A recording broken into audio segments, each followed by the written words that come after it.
everyone. My name is Kat Savage and I'm a professional artist, clinical hypnotherapist and well-being expert working with those in the creative arts sector. In my line of work, I get to meet some amazing, colourful people, from actors to artists, people who live their lives by their own rules, fueled by passion and determination to bring their unique talents into the world. I wanted to discover what it took for people to leave the usual 9 to 5 and hop on a dream, to capture their bravest moments and share these meaningful conversations with you, so that together we can explore the ideas, emotions and moments that could potentially change our lives too. So let's keep talking, have some fun and enjoy the show.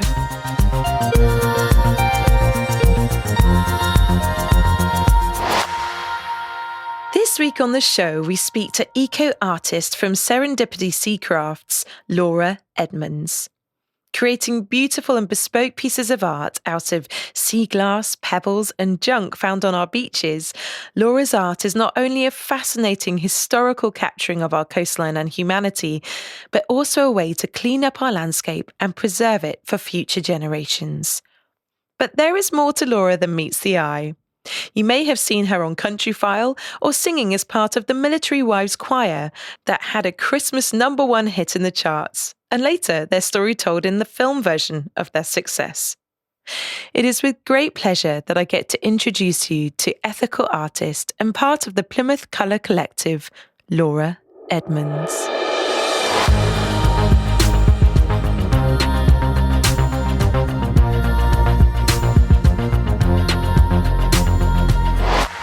Laura Edmunds from Serendipity Sea Crafts. Welcome to the Brave Moment. Thank you. I'm so excited to have you on the show. I know that right now in Plymouth, if you go down to the Barbican, you can see some of your wonderful work. How has it been for you through the lockdown? Have you felt super creative, or has it been a time of sort of hibernation and hermiting? It's been a time of homeschooling and doing as much work as I could in the evenings, using as much of the beach clean stuff that I've got at home already to try and work in the evenings. But yeah, it's been a big challenge, actually. And my husband's in the military, so he's been working really hard all the way through. So definitely very full on. I think there's a lot of mums and dads will probably agree with that. Oh my goodness. So many of my friends who have children have come out the other side of this just absolutely in love with the school system. They're just like, send them back to school. Oh my God, I'm not meant to be a teacher. Oh. Well, that's the irony. I was a teacher for a long time, and I can honestly say that did not help me with my own child. They know how to push your buttons, I think. Bless you. Well, I'm glad you survived and you're back out doing the thing that you love most. Talking of children, I'm going to take you back into your own childhood, if you may. What were you like as a child? And did you collect or enjoy creating things back then? And if so, what fascinated you and sparked your curiosity? I think as a child, I was really chatty. I think I was called Chatterbox many times. And I was always drawing and making things. I remember winning art competitions, being really tiny, and I just loved it. I spent so much time doodling when I was a teenager and sort of doing fancy writing when I should have been probably working. But collections, I think once I had a can collection, probably, I think that was in my mum's attic for a few years. And just things that meant little memories, really, special things. But yeah, that's about it, really. Me and my mum used to go down to a beach called Wembury Beach, for our foreign listeners, which is a local beach. It's really, really cute. There's a lovely church looking down over the beach, and collect cowrie shells, which my mum used to call wishing shells. So we collect those. They're just so beautiful. They're fascinating to me, and there's such a history behind them, which I didn't find out till later on in life. But my gran, when she was a little girl, She lived in Belgium, and this Indian guy came to the door and he was selling wishing shells, which were AKA cowrie shells at the time. And her mum had bought her this wishing shell. And so it sort of became a family tradition to collect these shells wherever we could. And I still got to this day like pots and pots of wishing shells. Yeah. So we'll go on to talk about your what you do for your beaches later on in the show when we talk about your art. But taking you back to your own collections and your crazy can collection, I would have been fascinated to see that, because I bet that was like a time capsule as well. Like I loved. I think that's one thing I was always interested in, time and history and imagining things in the past. So I think there was a bit of I could have become an archaeologist in one life, maybe. But you're kind of like that now, though, to be honest. I mean, what you're preserving in your art. I've always thought that there were three sort of parts to me, and that one of them was loving interior design and making rooms different, and the history and stuff. And I think the way that they're all combined in what I do now is a kind of unique combination, really. So how would your family describe you as a child, do you think? And how would you describe them? I think they would say I was energetic and enthusiastic. Yeah, I think as a child I was always pretty happy. It was a great time, actually. And my family, we always were listening to brass band music. Half my family played in brass bands, and that was quite a tradition when I was growing up. Yeah, it was a fairly close-knit family. That's so lovely to hear. I'm from a very similar family, and my mum and dad live 5 minutes up the road from me, which is fabulous. And yeah, we just walk and talk every single day, pretty much. It's such a special and unique thing, isn't it, to have a family that's close and a creative family as well, by the sounds of it. Yeah, definitely. I think they were all creative in their own ways, musically, definitely. So talking of music, you've just mentioned that your family were interested in brass instruments and all that kind of stuff. What inspired you growing up? What music did you enjoy, and what were your favourite subjects at school? I think I remember my first Fisher-Price tape player, and it had some classical music on the yellow tape that came with it. And so I remember making my Barbies and Cindy's and probably Ken's dance to that in the garden. I've loved a bit of everything, to be honest. I was quite a closet raver back in the late 80s and 90s. But I quite enjoy most things. I don't really find that much that I don't enjoy, apart from occasionally my husband's death metal. But I've even found a couple of those that were quite good. So. Wow, that's an eclectic household you've got going on there. So talking of you as a teenager now, what hobbies did you enjoy as a teenager? And if you can go back in time and tell your teenage self that you were now an artist, how do you think she'd react, and would she believe you? I had a fantastic time at school. I just loved all the subjects I did. And I think if I spoke to my teenage self now, and I think she'd be impressed that I managed to make a career out of it, being an artist, which I still find hard to say. It's so weird, isn't it? It's almost like an imposter syndrome takes over your body when you say that really, you're in the arts. It's weird. I'm trying to be. I think it's the perception of how seriously people take you that make it easier or harder to say that's a job, if you know what I mean. I know, I totally get it.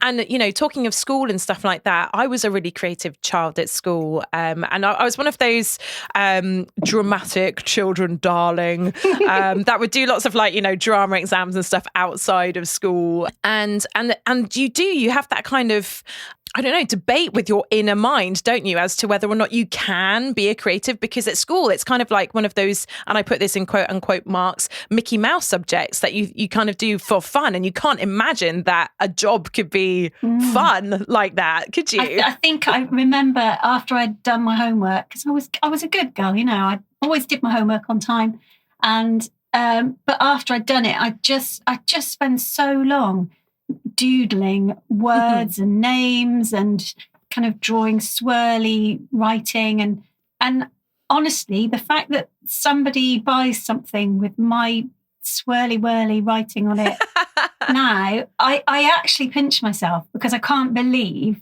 that is something that I can do that makes me money. I do it because I love it, but it is amazing to think that. And I really don't think my teenage self would probably have expected that. I'm just so glad that you can make money from your art. Like every time I get someone on the show who I admire their artwork of, I'm just so glad that it's worked out for you because it's beautiful. Like the stuff that you create, like describe quickly to the audience as they're listening, what is it that you do and what can they expect to find when they see a Laura Edmunds piece? I clean beaches. My family cleans beaches.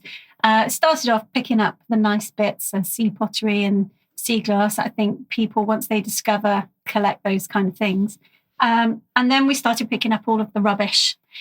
I use as much as I can of all of it after it's all cleaned. And I make seascapes, landscapes, flowery pictures, seagulls and tree birds. So, it started out just as the birds, but now it seems to have the locations. I sell to some shops and galleries in Devon and Cornwall, and the locations are definitely a bit of a hit at the moment. But I quite like doing the flowers, though. They're quite bright.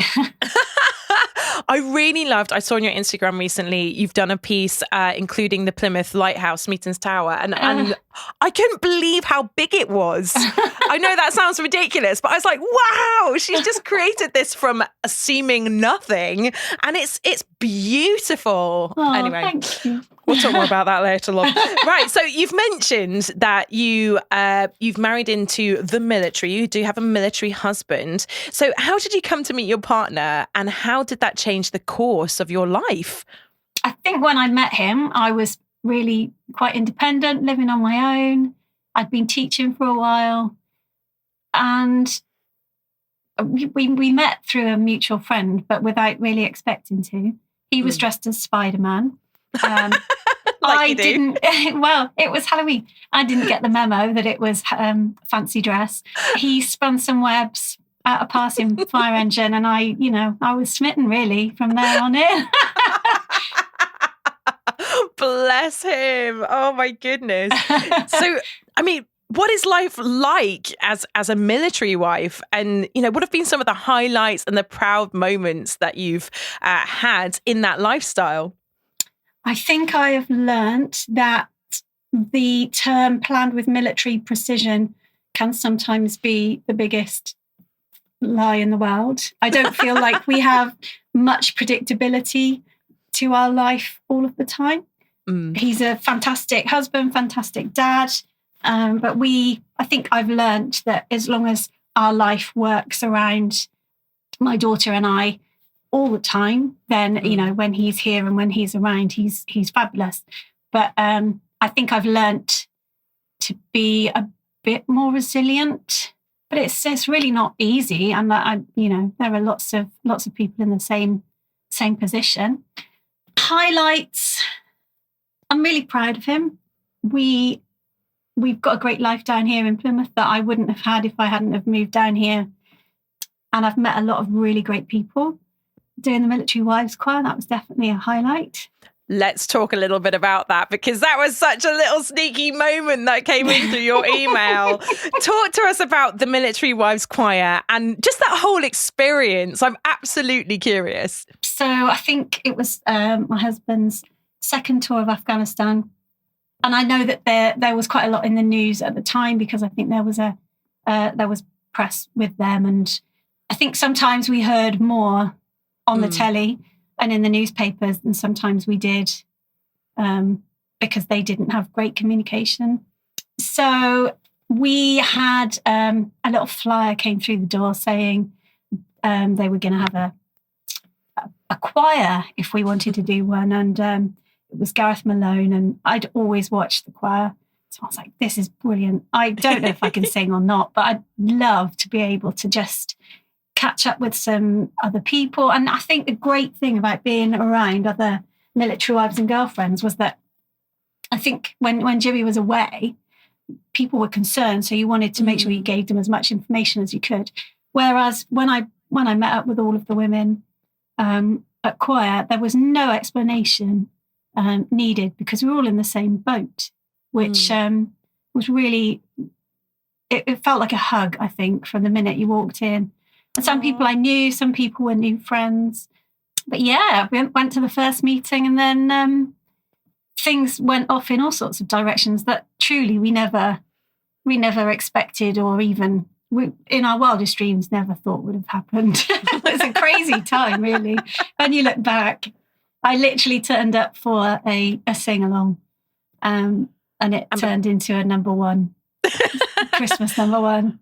And a movie came out last year. So funny. Yeah. But when you watched it, did you relate to it, or were you like, nah, that's not what it was like, really? I think some of us weren't living on bases, so that bit was different. But I think, yeah, they got the sense of it, really. And I think we all looked for the person who liked to paint their rooms, or the person who always cried, or the person that was always writing letters.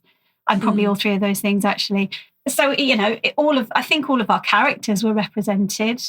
Yeah, it was a film inspired by the story, I guess, not necessarily a technically accurate portrayal. Artistic license. Yeah, but no, I think at the time it made a few people sort of look at what our lives were like and notice that they might be just a little bit different.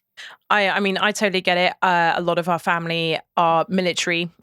So my cousin Indiana, my other cousin Nick, they were both in the military. My cousin Susie, she's a military wife. And watching the process of just acclimatizing to having the person that you love be away for such lengths of time, and having to keep that communication and that invested emotion going through some of the tough times. I can't imagine what was going through your head, especially with him being out in Afghanistan. That must have been you must have been on the edge of your seat the whole time. Yeah, I think I was. We didn't hear from them that often. And most of the time, we definitely, back then, we didn't have as much. I don't think we emailed very often at all. I think most of the time it was the old-fashioned paper blueies. And I wrote a letter every day, and he wrote one when he could.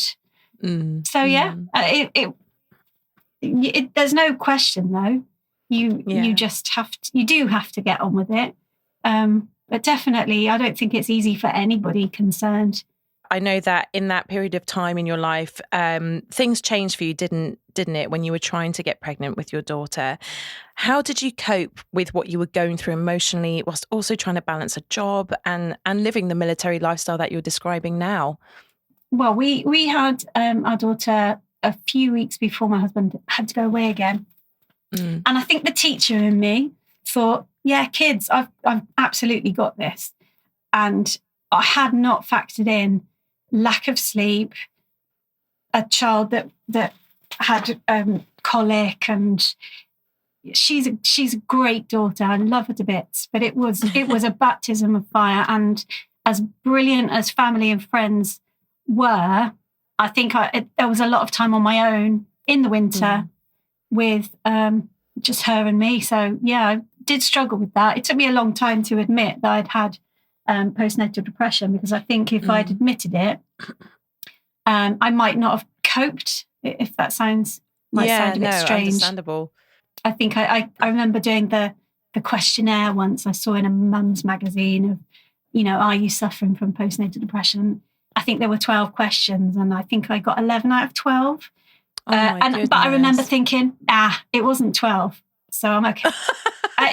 Now I look at it, and it's so obvious that it had been a really challenging chunk of time. But at the same time, you've got this beautiful baby, and you feel really guilty for struggling, especially when you've tried so hard to have that child. So yeah, I mean, it definitely taught me some lessons, and I'm a stronger person now for it. But it was a big challenge at the time. I mean, once you'd done that questionnaire and you were experiencing the symptoms of postnatal depression, what happened next? What was that moment where you thought, you know what, I can't just do this alone. I'm going to have to see someone about it. Can you remember what was going on in your life at the time? I think I remember telling the doctor that I was really tired. And I think he tried to help me. But the most awesome thing was sitting down in a park with my daughter, and this really happy, friendly lady sitting down next to me with her children playing in the park. And for some reason, we were strangers that got chatting, and she turned out to be a lifesaver. She was a solution-focused hypnotherapist, and she wasn't pushy or anything, but she did say, I think if you need some help, then I could definitely help you. And I left it for a couple of years, I think probably a year. And in the end, I think I realised that I really did need some help. And I got in touch with her, and she changed everything. It was serendipity to meet her in the park, definitely. She changed everything. She taught me how to cope. She calmed me. She made me think of positive outcomes. She taught me to look ahead, to be brave. But she was absolutely fabulous.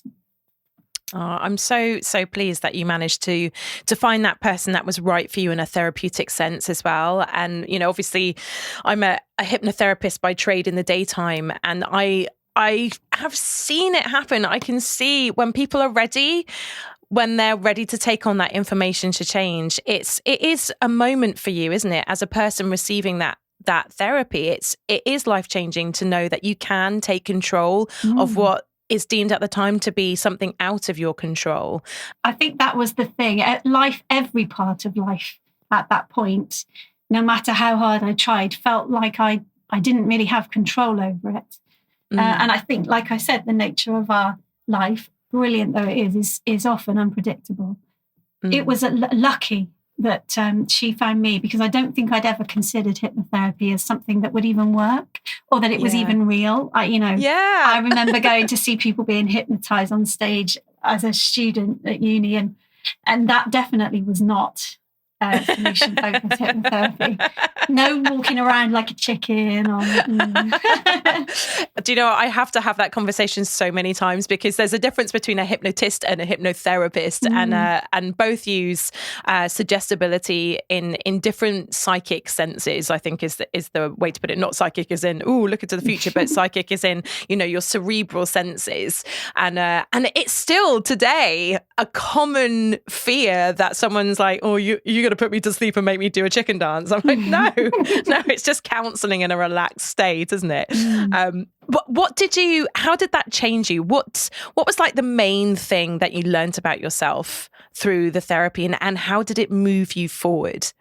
It gave me a bit of faith in myself, that I was doing the best I could, that I wasn't a really bad mum. You know, it made me feel like actually I can change the way I'm thinking about things, and I can calm down and I can relax, and it changed those things, and then those things enabled me to make changes in my life. For example, changing my job, and it enabled me to talk to my husband a lot more about what support I needed, and it was just I just felt really happy. I think she made me so grateful because I was able to see the wood for the trees. But yeah, 100%. She was amazing. Oh, I love it. I love it. I love success stories, especially on an emotional level. And I know it's one of those subjects that's really hard to talk about. It's such a challenge to say to people, you know what, actually, I do need help. And really, you know, really hard to say that. It pleases me to know that you came out of the other side of that and realized so much more about yourself. So here you are, you've come out of the other side of postnatal depression. And as you were saying just briefly then, it enabled you to see the wood through the trees, and you ended up changing your job. So let's talk a little bit about that transition. Can you remember what was happening in your life when you thought, you know what, I need to quit my job and I need to do something different? I loved teaching. absolutely, I gave it everything I possibly could. And the people that I met, the children that I worked with were all fantastic. I can't say a bad word about working in school. But I think it came to the point when my daughter was starting school, and I'd been doing the art as a bit of a hobby, that people started asking for pictures. And I made one for a friend's wedding anniversary. And then I think that was the first one I made. And then, they sort of gathered momentum. And so I found that I was working at school and then working on pictures. And I think when my daughter started school and she had the staggered start, and timings for her school day didn't necessarily fit into my school day, it just seemed like I needed to take control. And with the support of my husband, I was able to do a little bit of supply for a while. And then I got to the point where I just wanted to do the art all the time. And financially we were able to do it. It made sense. And I was making links with shops and galleries. And I find it a really hard thing to do. I think that's probably the bravest thing I ever did, because it didn't feel like a proper job. It felt like, I felt like I wasn't doing something with as much purpose. But now I know that not to be true.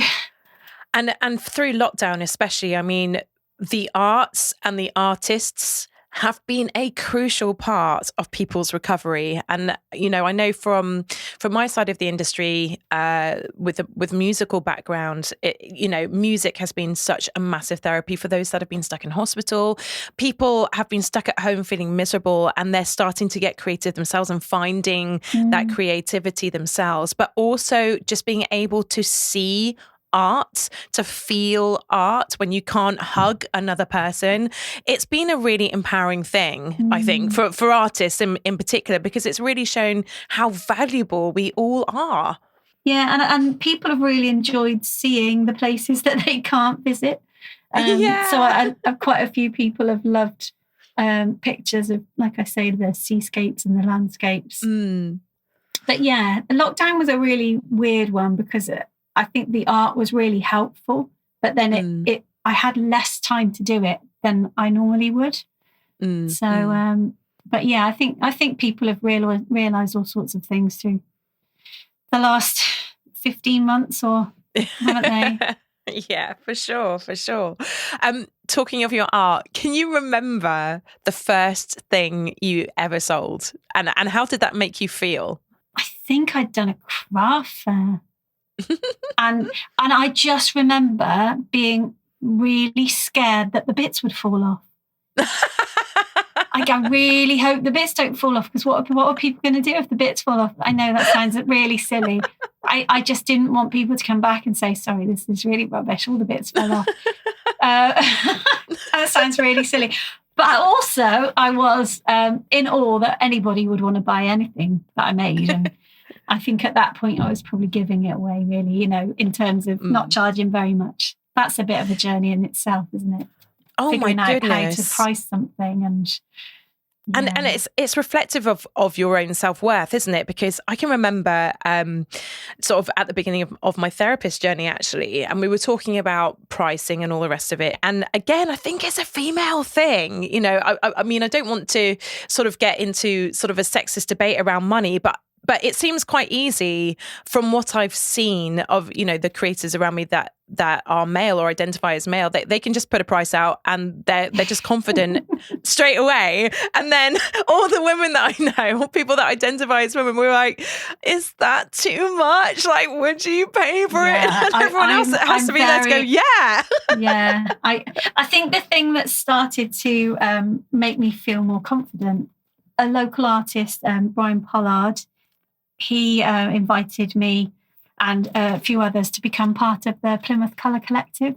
And so awesome. with him, I feel like if somebody like him, if he's got that faith in me, then it's okay. I feel.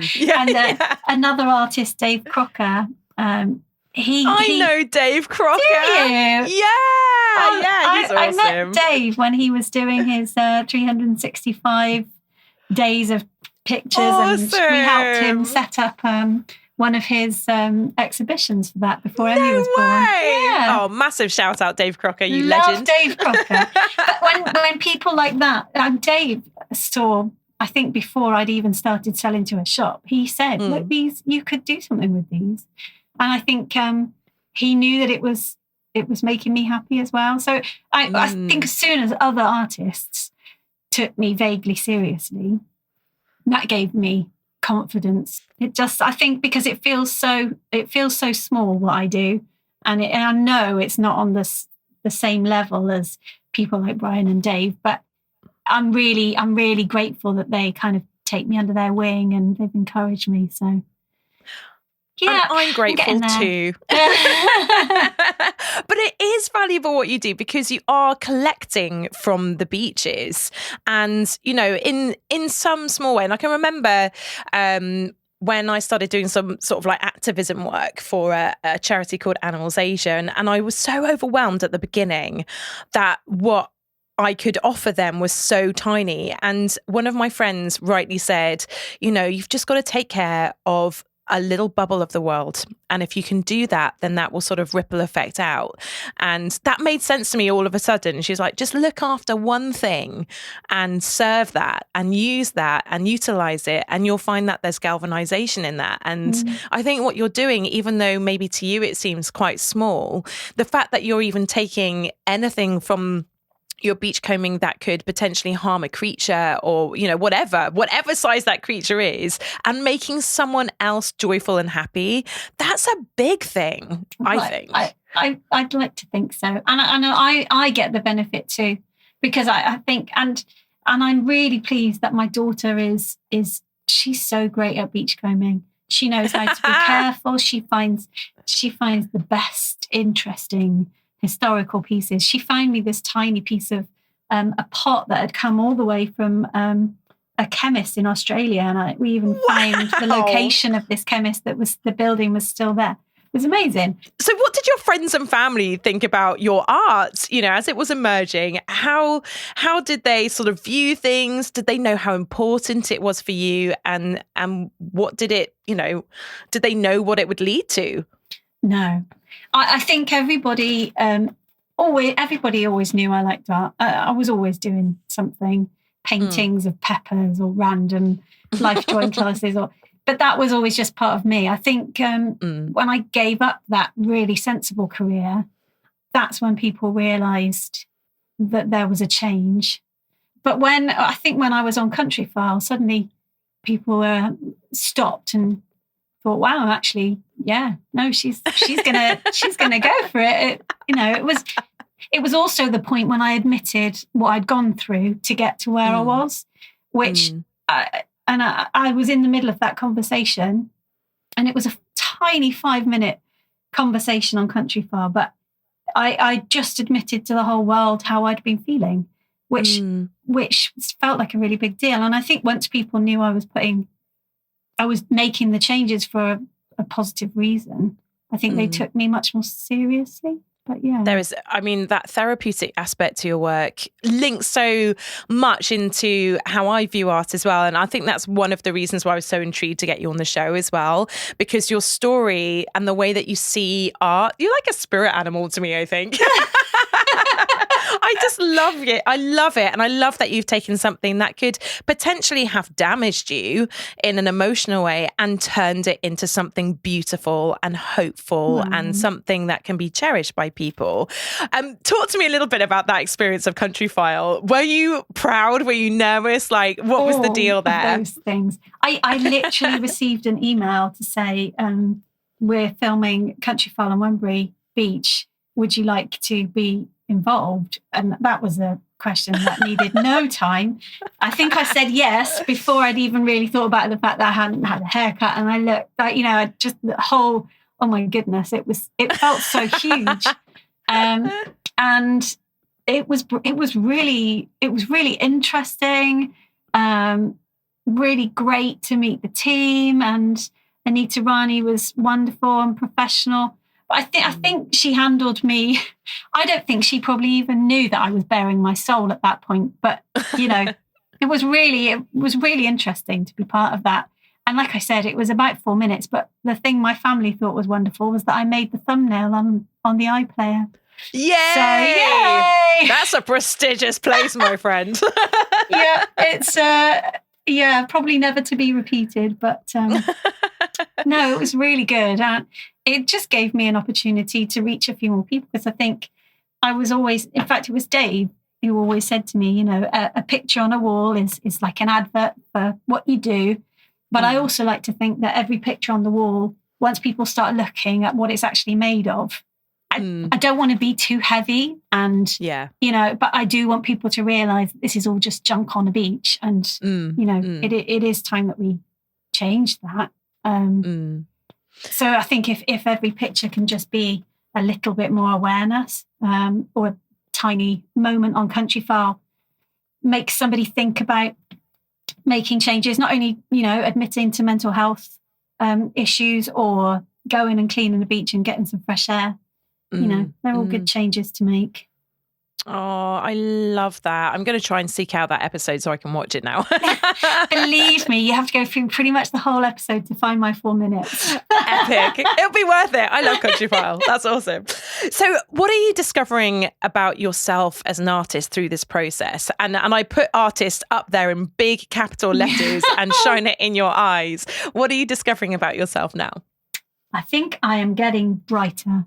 I think I started trying to make things look like the reality of the places. And I was a lot more muted colours, but I've just been working on a picture of St. Ives, and I've painted every single roof in a different random rainbow colour.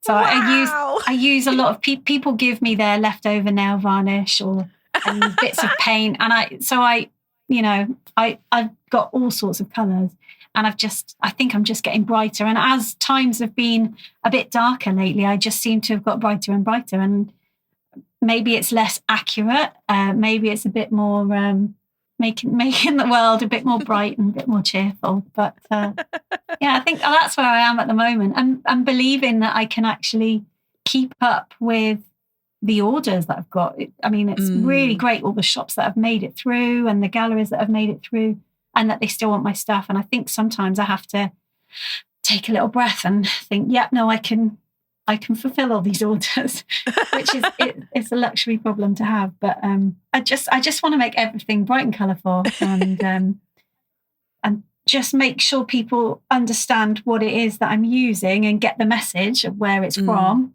and the changes that we need to make, but also that I'm doing something with them to try and make you happy or cheerful or motivated.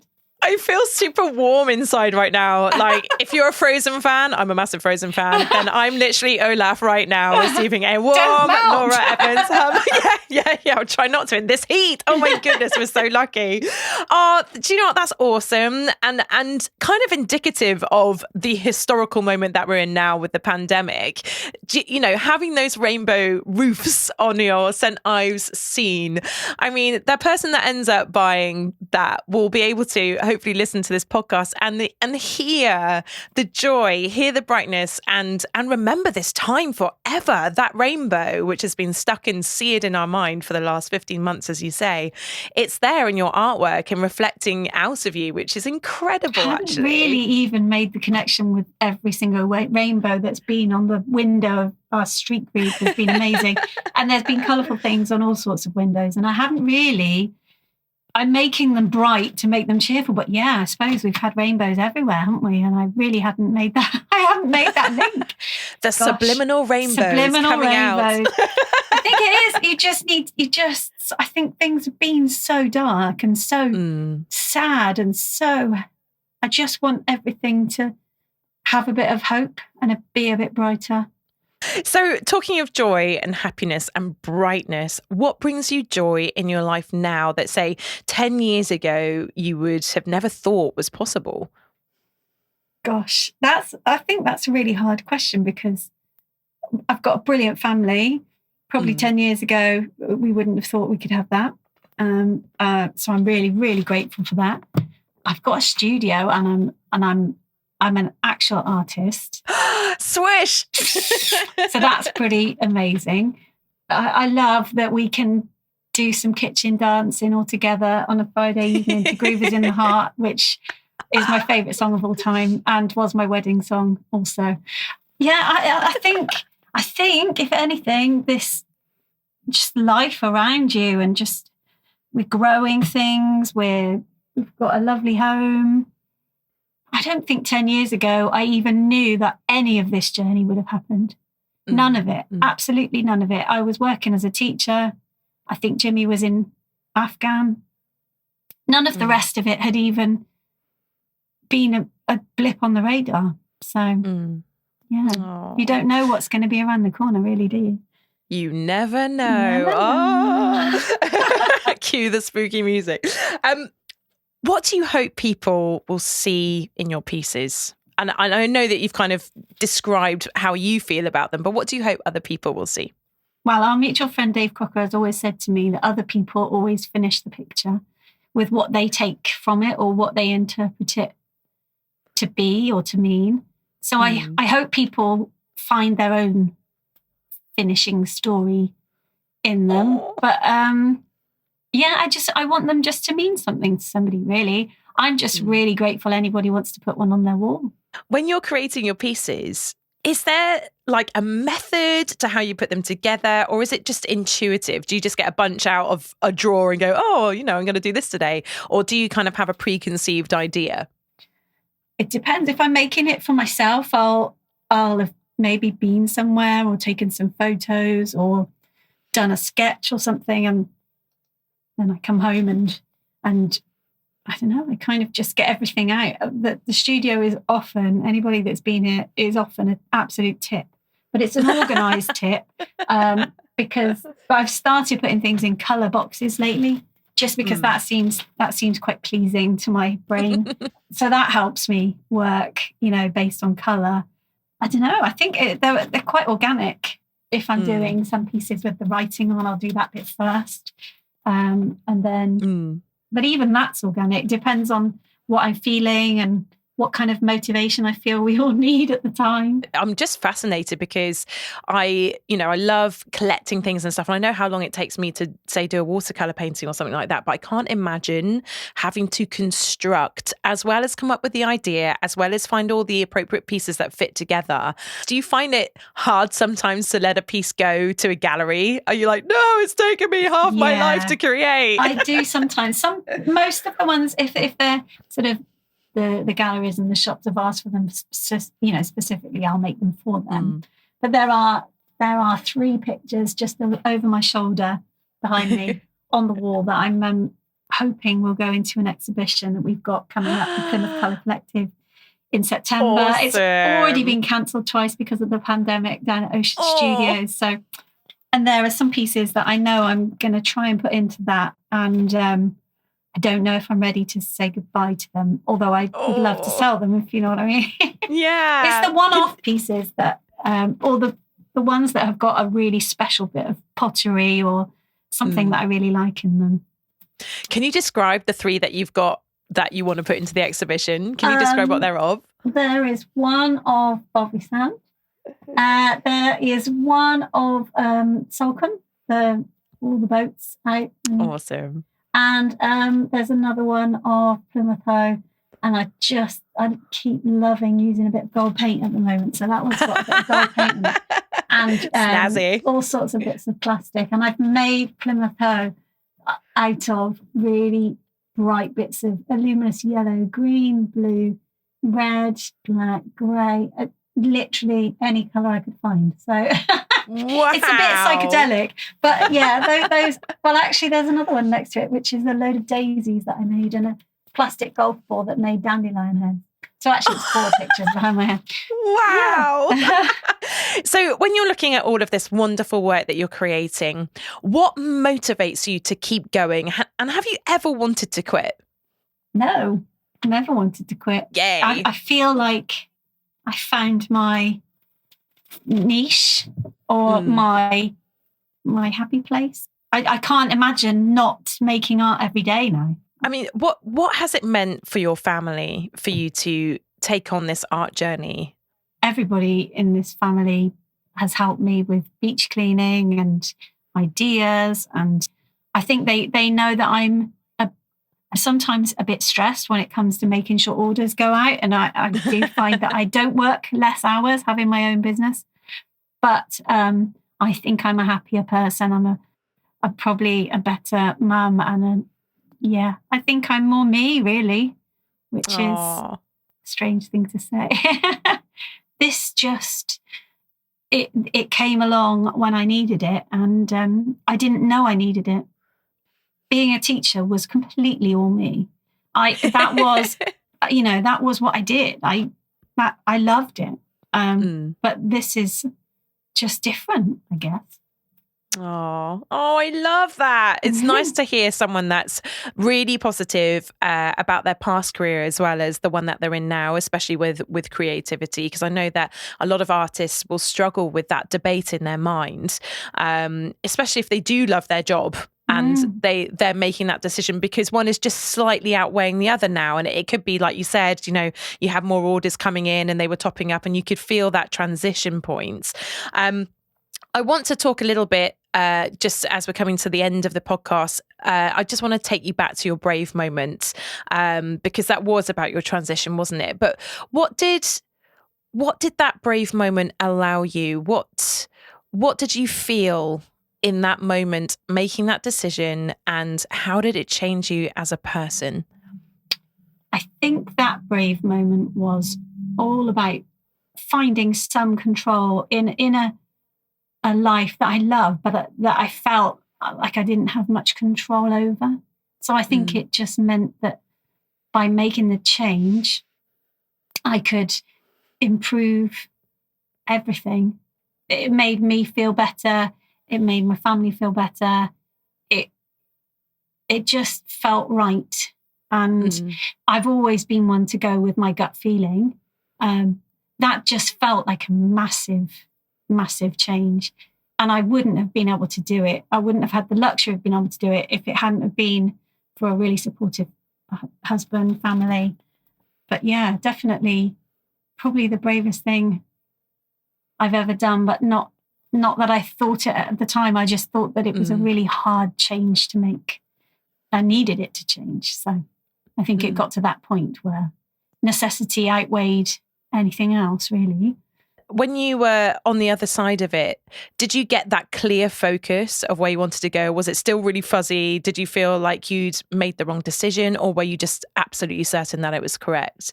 I was certain that it was correct. Like I say, I wouldn't have done it, I think, if I hadn't have been absolutely sure, because it felt like the hugest thing to change.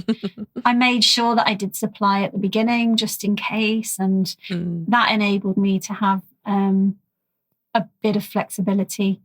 But yeah, no, I don't have any regrets at all. I don't really believe in regrets. I think you always learn something, don't you, from whatever you go through. Grow through what you go through, don't they say?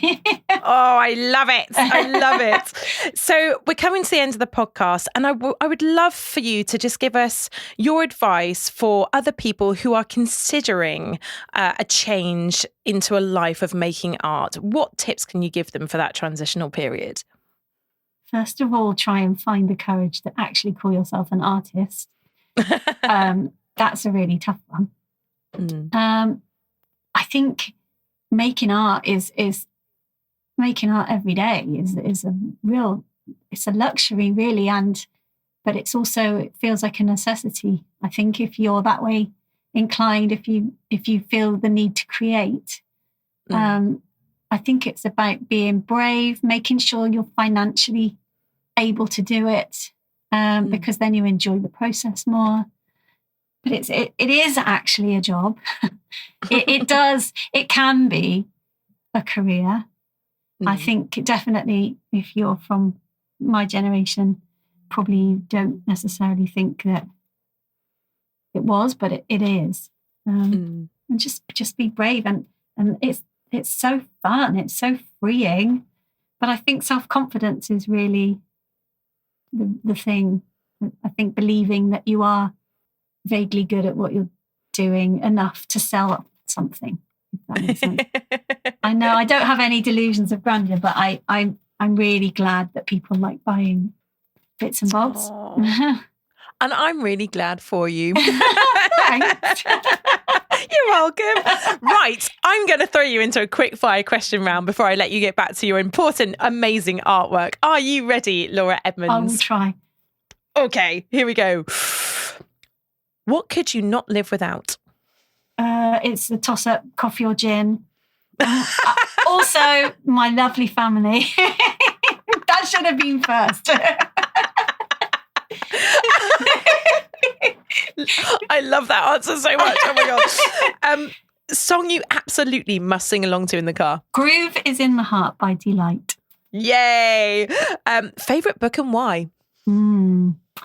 Does my bum look big in this? It's so funny. I found myself on a bus laughing out loud on my own.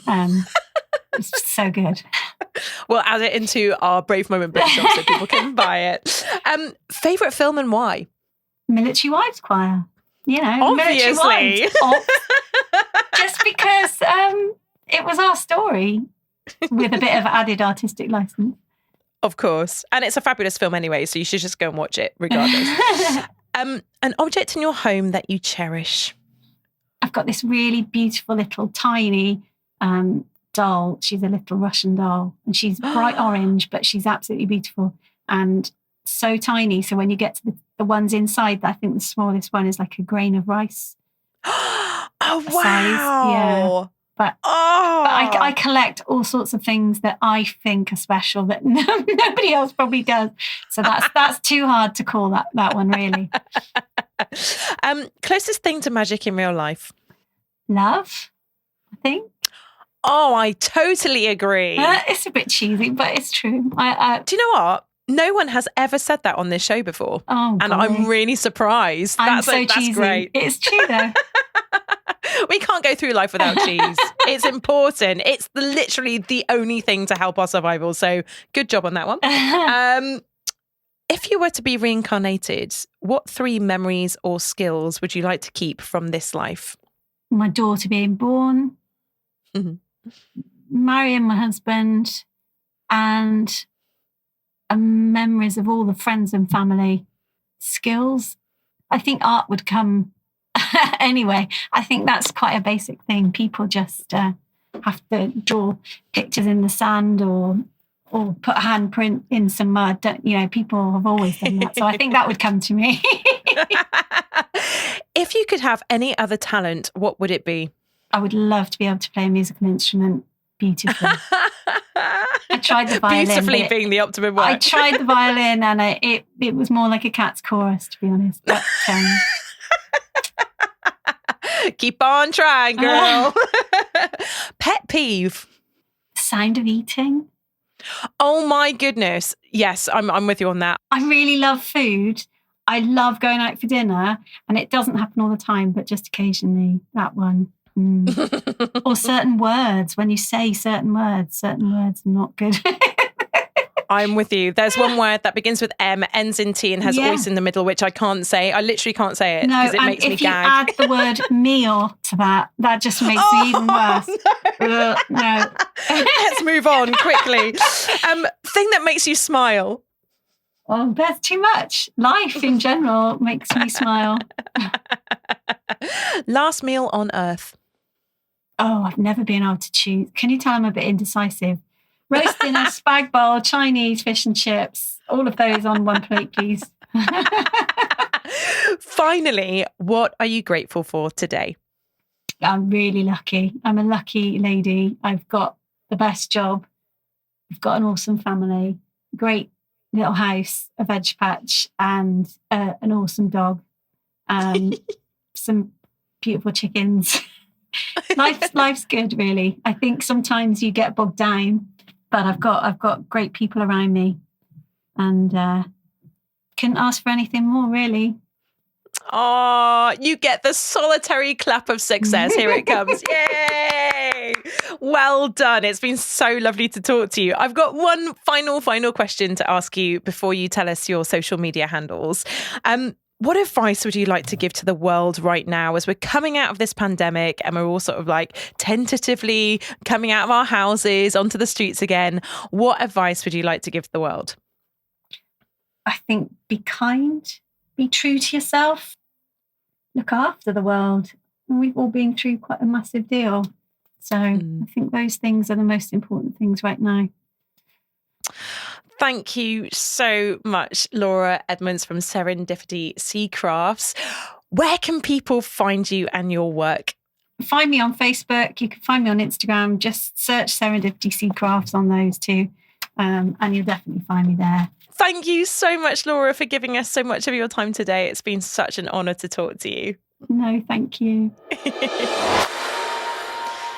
It takes a lot of courage to face your demons and then be brave enough to transform that which has held you down into something as wonderful as Laura's art. Hearing her speak so openly and honestly about her journey only solidifies my belief that creating art is crucial to our human story, our personal expression, and our emotional healing. It's so lovely to hear the success that Laura is finding and how she feels brighter because of her work.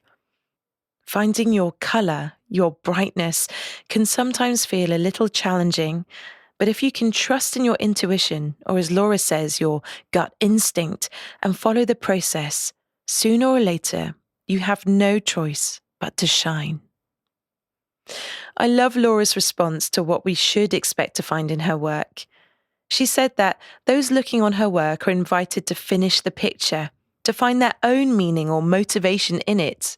And in Laura's work, there are so many layers, from that initial impact of colour to realising that you're staring at an old piece of circuit board or a boat sail made of plastic or even an old toothbrush, thoroughly cleaned, of course.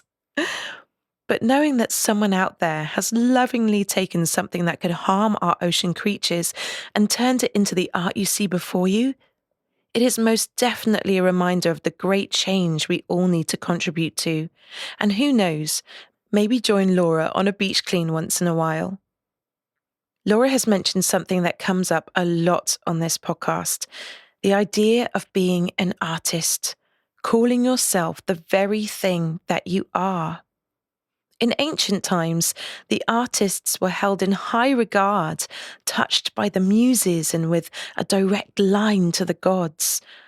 And then somewhere along the way, art was consumed by things considered more important, like industrial revolutions and scientific breakthroughs.